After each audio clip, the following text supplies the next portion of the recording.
Look what I brought for you. It's a car compressor. A mini air compressor is a small version of a portable air compressor.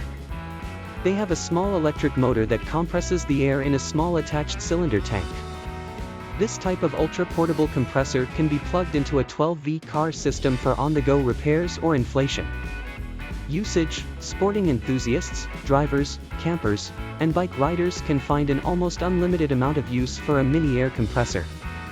They can inflate bike tires, inflatable boats, or even car tires if you have a flat while driving.